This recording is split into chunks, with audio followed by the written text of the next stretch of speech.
Doctor ثانیہ نشتر، بہت آپ کو خراج تحسین پیش کرنا چاہتا ہوں۔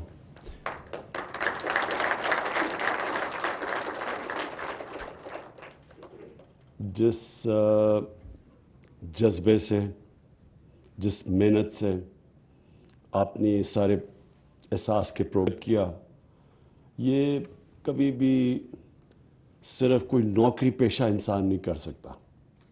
یہ وہ انسان کر سکتا ہے جس میں انسانیت کا درد ہو اور جس میں اللہ کے اوپر ایمان رکھنے والا انسان ہو، کیونکہ اللہ نے انسان کو جو اللہ کو سب سے زیادہ چیز پسند ہے وہ یہ کہ وہ جو ان کے لیے کیا کرتا ہے۔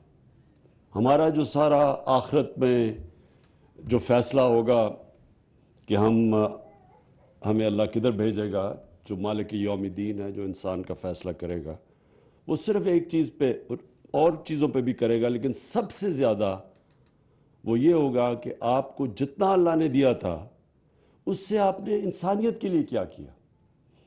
تو ثانیہ، یہ آپ کو بہت بڑا کریڈٹ جاتا ہے، جس محنت سے آپ نے اور آپ کی ساری ٹیم نے، میں نے دیکھا کہ آپ کی ٹیم میں بھی وہی جذبہ تھا کہ ہم نے یہ ایک بہت بڑا پاکستان کی تاریخ میں پروگرام لے کے آئے ہیں، اور یہ ہمارا وہ جو روڈ میپ ہے ہمارا مدینہ کی ریاست کی طرف، اس راستے پہ ہم اب چل رہے ہیں۔ یاد رکھیں، ہم جب نماز پڑھتے ہیں ہم صرف ایک چیز اللہ سے مانگتے ہیں کہ اللہ ان کے راستے پہ لگا جن کو تو نے نعمتیں بخشی۔ ہم اس راستے پہ لگتے ہیں، کامیابی تو اللہ دیتا ہے۔ راستے پہ ہم لگتے ہیں، یعنی کہ ہم اپنے معاشرے کے اندر ایک انسانیت کا نظام لے کے آتے ہیں۔ انسانیت کا نظام کا مطلب کہ وہ طبقہ جو پیچھے رہ گیا ہے، یہ ریاست کی ذمہ داری ہے کہ ہم کیسے ان کو اوپر لے کے آتے ہیں۔ یہ مدینہ کی ریاست میں ہمارے نبی صلی اللہ علیہ وسلم نے کیا تھا کہ انہوں نے، جب پیسے بھی نہیں تھے، وہاں غربت بھی تھی، لیکن انہوں نے پہلے سے فیصلہ کر لیا تھا کہ جو بھی بیت المال میں پیسہ آئے گا وہ حکومت کے خرچے پورے کر کے وہ سارے نچلے طبقے کو اوپر لانے کے لیے پیسہ خرچ ہوگا۔ اور پھر دنیا کی تاریخ اس چیز کی گواہ ہے کہ وہ پھر ایک ریاست اس کے اوپر جو کھڑی ہوئی، کئی 100 سالوں تک انہوں نے دنیا کی امامت کی۔ تو ہم اگر پاکستان وہ اتنا بڑا خواب تھا ادھر نہ پہنچ سکے، تو اس کی سب سے بڑی وجہ یہ تھی کہ ہم اس سفر پہ نہیں نکلے جس کے اوپر اللہ کا حکم ہے کہ مدینہ کی ریاست کا مطلب یہ کہ ایک تو قانون کی بالادستی، وہ بھی ایک بہت بڑی جنگ ہے مافیاز کے خلاف، ان کو قانون کے نیچے لانے کی، اور دوسرا کہ کیسے آپ نے اپنے نچلے طبقے کو اوپر اٹھانا ہے۔ اب احساس کے اندر سب سے پہلے کہ جو سب سے مجبور لوگ ہیں ان کو ہم نے پیسے پہنچانے تھے، اور ہم نے تب پیسے پہنچائے جب کرونا کی وبا دنیا میں تباہی لے کے آئی ہوئی تھی، کیونکہ لاک ڈاؤنز لگائے۔ لاک ڈاؤن کا مطلب یہ کہ سارا کاروبار بند ہو گیا۔ جب کاروبار بند ہوا تو سب سے زیادہ تکلیف کس کو ہوئی؟ سارے دنیا میں غریب طبقے کو، پاکستان میں نہیں۔ امریکہ جیسے جگہ پہ بھی جو امیر ترین دنیا کا ملک ہے، وہاں بھی سب سے زیادہ تکلیف غریبوں کو ہوئی، دہاڑی دار کو، جو پیسے محنت کرتا تھا، پیسے کماتا تھا دن میں، اور اپنے بچوں کو پیسے پیٹ پالتا تھا۔ وہ سارا جب ایک دم لاک ڈاؤن ہوا تو وہ تو بیچارے ایک دم ان کے پاس تو پیسہ ہی نہیں تھا اپنے بچوں کو کھلانے کے لیے۔ تو تب ہم نے یہ جو احساس کا جو ڈسٹریبیوشن کی، بالکل ٹھیک کہا گیا، یہ فیصل نے بھی بتایا کہ ورلڈ بینک نے اکنالج کیا کہ پاکستان وہ ملک ہے جس کا جو پروگرام احساس کا تھا وہ دنیا میں ٹاپ یا 3 یا 4 پروگرامز کے اندر مانا گیا۔ تو اس میں آپ کو بہت پھر سے میں خراج تحسین پیش کرتا ہوں۔ تو اب سب سے پہلے ہم نے ان کو پیسے پہنچائے، جس سے جب اکانومسٹ کی سروے تھی نارمل سی انڈیکس، مطلب یہ کہ کون سا ملک سب سے پہلے اس نے اپنے معیشت کو بھی سنبھال لیا اور اپنے لوگوں کو کرونا کی وبا سے بھی بچا لیا. اس ٹاپ 3 ملکوں میں پاکستان تھا, اور اس کی ایک وجہ آپ کا احساس کا پروگرام تھا. دوسری چیز کہ دیکھیں, ہم 98% احساس کا پروگرام عورتوں کے ہاتھ میں جاتا ہے, پیسہ جاتا ہے ان کے ہاتھ میں. یہ کیوں ضروری ہے؟ میں یہاں کئی دفعہ سنتا ہوں کہ جی خواتین کے حقوق اور خواتین کے حقوق کی بڑی باتیں سنتا ہوں, لیکن جب تک ہم اپنی خواتین کو, بچیوں کو پڑھائیں گے نہیں, جب تک گھر میں جو ماں ہے اس کے ہاتھ میں پیسہ نہیں دیں گے تاکہ وہ بچوں کو بھی پال سکے, وہ پھر پڑھا بھی سکے, تو ملک تو آگے نہیں بڑھ سکتا, نہ خواتین کے کوئی حقوق آ سکتے ہیں. تعلیم سب سے زیادہ ضروری چیز ہے. جب آپ عورت کو تعلیم دے دیتے ہیں, وہ اپنا سارا خاندان اٹھا لیتی ہے. وہ ان کی صحت کا بھی دھیان سکتی ہے, ان کو پڑھا بھی سکتی ہے گھر پہ. میرا جو سب سے بڑا, میں جو اپنی اگر کسی کا شکریہ ادا کروں اپنی زندگی کا, کہ جس کی سب سے زیادہ محنت میرے پہ تھی, وہ میری والدہ کی تھی. اور میری والدہ کی اس لیے تھی, وہ پڑھی لکھی تھی.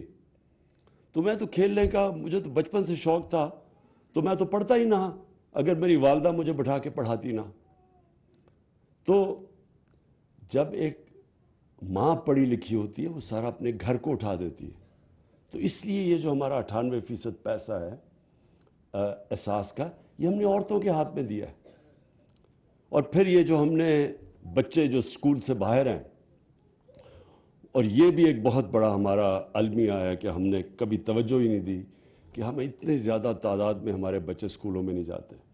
تو اس کے لیے بھی احساس کا یہ بہت زبردست پروگرام ہے. اسٹائپنڈ دیتے ہیں, اور لڑکیوں کو زیادہ اسٹائپنڈ دیتے ہیں کہ زیادہ ضروری ہے کہ لڑکیاں اسکول میں جائیں ہماری. پھر اسکالرشپس میں بھی اکثریت لڑکیوں کی ہے, اسکالرشپس جو ان کو ملتی ہے, کیونکہ ہم سب کو احساس ہے کہ جب تک ہم اپنی خواتین میں انویسٹ نہیں کریں گے, یہ ملک اوپر نہیں آ سکتا. تو یہ بھی ایک, یہ ہمارا دوسرا. اور پھر تیسرا سٹنٹنگ. سٹنٹنگ میں پھر سے جن لوگوں کو نہیں پتا کہ جب ایک بچے کو پہلے اپنی زندگی کے 3 سال میں خوراک پوری نہیں ملتی, اس کا نہ قد پورا پہنچتا ہے اور نہ اس کی جو برین ہے وہ پوری طرح بڑی ہوتی ہے. یہ اتنا بڑا ظلم ہے کہ ایک بچے کو آپ پہلے سے زندگی کے ریس میں پیچھے چھوڑ دیں, صرف اس لیے کہ ہم اس کو خوراک نہیں پوری دے سکتے. اور یہ کبھی کسی نے اس کے اوپر توجہ نہیں دی. ابھی بھی ہمارا یہ پروگرام اب پہلے پائلٹ پروجیکٹ کیا گیا, اور اب ہر ڈسٹرکٹ کے اندر یہ شروع ہوگا. اس کے اندر پیسہ بڑا چاہیے. ہم انشاءاللہ, میں آپ کو سب کو, یہ میری اپنی قوم سے وعدہ ہے کہ جیسے جیسے آپ ہمیں ٹیکس دیتے رہیں گے, اور ہماری ٹیکس بڑھتا جا رہا ہے, اللہ کا شکر ہے, ریکارڈ ٹیکس ہے پاکستان میں اس وقت. یہ ٹیکس نہ ہوتا تو نہ میں تیل اور ڈیزل اور بجلی میں چھوٹ نہ دے سکتا لوگوں کو. جو ہم نے 10 روپے تیل اور ڈیزل کم کیے, اور ہم نے جو بجلی 5 روپے یونٹ کم کیا ہے, یہ صرف اس لیے کہ ہمارا ٹیکس کلیکشن بڑھی ہے. تو جس طرح مدینہ کی ریاست میں جب بھی پیسہ آتا تھا بیت المال میں, تو وہ اسٹیٹ کی ضروریات پوری کر کے وہ سارا نچلے طبقے پہ چلا جاتا تھا. یہ وہ ماڈل تھا. ہماری بھی پوری کوشش ہوگی کہ جیسے جیسے ہمارا ٹیکس بڑھے, پورا زور لگے گا کہ ہم نچلے طبقے کو اوپر لے کے جائیں, جس میں یہ دونوں چیزیں ہیں. یہ سٹنٹنگ کے اوپر بھی ہم, اور یہ سب سے ضروری یہ ہے کہ ہم بچوں کو, ماں کو پوری خوراک ملے, بچے کو خوراک ملے, تاکہ وہ زندگی کی ریس میں پیچھے نہ رہ جائے سٹنٹنگ کی وجہ سے. اور یہ ساری ڈسٹرکٹس میں جائے گا, اور پھر جیسے جیسے پیسہ آتا جائے اس کے اوپر ہم اور پیسہ خرچ کریں گے. اور پھر یہ جو آج اصل میں ہماری پوری تیاری سے اب لانچ کر رہے ہیں احساس راشن, وہ اس لیے کہ دنیا میں مہنگائی کی لہر آ گئی ہے. یہ میں آپ سب کو یہ سمجھانا چاہتا ہوں کہ یہ صرف پاکستان میں اتنی مہنگائی نہیں ہے. پاکستان بلکہ دنیا میں ابھی بھی سستا ترین ملک ہے. ہماری جو آج ڈیزل اور پٹرول ہے وہ دبئی سے, یو اے ای سے سستا بک رہا ہے. ان کا اپنا زمین سے تیل نکلتا ہے, اس سے سستا آج ہم پاکستان میں ڈیزل اور پٹرول دے رہے ہیں. سارے بر صغیر میں سب سے سستا ہے, تاکہ لوگوں کے اوپر بوجھ نہ پڑے. کیونکہ جب ڈیزل اور پٹرول مہنگا ہوتا ہے, ٹرانسپورٹ مہنگی ہوتی ہے, اس سے ساری چیزیں مہنگی ہو جاتی ہیں. تو ہم نے وہ مہنگائی روکنے کے لیے یہ بہت بڑی سبسڈی دی ہے. اور اب یہ جو احساس راشن ہے ہمارا، اس کا مقصد ہی صرف یہ ہے کہ 2 کروڑ خاندان کو 2 کروڑ خاندان کو ہم یہ دیں گے کہ احساس راشن سے وہ کریانہ سٹور میں جا کے، یوٹیلیٹی سٹورز پر جا کے 30% آٹا، گھی اور دالوں کے اوپر وہ ڈسکاؤنٹ لے لیں، یعنی 30% کم پہ ان کو ملیں گی اگر وہ یہ ہماری احساس راشن کے اندر رجسٹرڈ ہیں، جو کہ 2 کروڑ خاندان ہیں. یہ بھی مقصد یہ ہے کہ لوگوں کے اوپر یہ جو بوجھ مہنگائی کا ہے وہ لوگوں کے اوپر ہم کم کریں. اور پھر میں وعدہ کرتا ہوں کہ انشاءاللہ جیسے ہی ہمارے پاس ٹیکس بڑھتی جائے گی، ہماری پوری کوشش ہوگی کہ ہم اور مدد کریں اس طبقے کی جو اس وقت مہنگائی کی لپیٹ میں ہے. اور پھر جو ہمارا ہیلتھ کارڈ ہے، یہ اتنا بڑا پروجیکٹ کہ ہر خاندان کو، اور یہ جو صوبے تحریک انصاف کے ساتھ ہے، سوائے سندھ میں ہر خاندان کو انشاءاللہ اس مہینے کے آخر تک ہر پاکستان کے خاندان کو ہیلتھ کارڈ ملے گا، جو کہ 10 لاکھ روپے کی ہیلتھ انشورنس ہے. یہ اس لیے ضروری ہے کہ ہمارے غریب گھرانوں کے اندر کئی دفعہ بیماری ہوتی ہے، بچے بیمار یا ماں باپ بیمار، تو صرف اس لیے علاج نہیں کروا سکتے کہ گھر میں پیسہ نہیں ہے. اب اس سے یہ جو ہمارا ہیلتھ کارڈ ہے، یہ کسی بھی ہسپتال میں جا کے ایک پاکستان کا غریب خاندان اپنا علاج کروا سکتا ہے. اس کا مطلب کہ پرائیویٹ ہاسپٹلز میں جا سکتے ہیں، جہاں آج تک ایک غریب گھرانے میں کوئی سوچ بھی نہیں سکتا کہ پرائیویٹ ہاسپٹل میں جائے. مجھے ڈاکٹرز ہاسپٹل کے کوئی مہینہ پہلے ڈاکٹرز ہاسپٹل کے چیف ایگزیکٹو نے ٹیلی فون کیا اور کہا مبارک کو پہلی دفعہ ہیلتھ کارڈ کے اوپر ہارٹ ٹرانسپلانٹ کیا ہم نے ڈاکٹرز ہاسپٹل میں، پرائیویٹ ہاسپٹل میں. تو انشاءاللہ یہ ہمارا سب سے بڑا انیشیٹو ہے. اور یہ آپ کو، کیونکہ میں تو ساری دنیا پھرا ہوں، آپ کو حیرت ہوگی کہ یہ پیسے والے ملکوں کے اندر بھی یونیورسل ہیلتھ کوریج نہیں ملتی.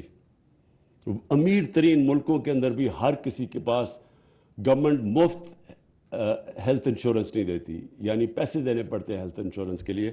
یا ہم سب کو مفت ہیلتھ انشورنس دے رہے ہیں.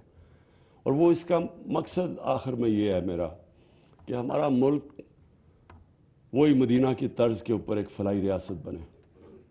فلاحی ریاست ایک سب سے مہذب معاشرہ، میری جو زندگی کا تجربہ ہے وہ ایک فلاحی ریاست ہوتی ہے. میں جب اسکول میں تھا تو میں جب برطانیہ گیا پہلی دفعہ، تو زندگی میں پہلی دفعہ میں نے ایک فلاحی ریاست دیکھی. تو وہ مجھے کبھی میں وہ بھولا نہیں کہ کس طرح وہ انسان کی زندگی کی قدر ہے وہاں، اس کو کس طرح پروٹیکٹ کرتی ہے ایک ریاست. تو وہ، اور پھر ہمیں پتہ چلا کہ یہ تو مسلمانوں کی مدینہ کی ریاست سے ساری دنیا میں پھیلی ہے فلاحی ریاست. پھر ہمیں پتہ چلا، ہم سمجھے کہ یہ مغرب میں ایجاد کی گئی ہے. یہ مسلمانوں نے فلاحی ریاست پہلی دفعہ شروع کیا تھا دنیا کی تاریخ میں. اور ہمیں افسوس سے کہنا پڑتا ہے کہ آج مسلمان دنیا میں بہت کم ملک ہیں جو کوشش بھی کر رہے ہیں فلاحی ریاست کی طرف جانے کے لیے. تو میں آخر میں ثانیہ آپ کو اور آپ کی ٹیم کو آج اپنے ملک کی طرف سے خراج تحسین پیش کرتا ہوں.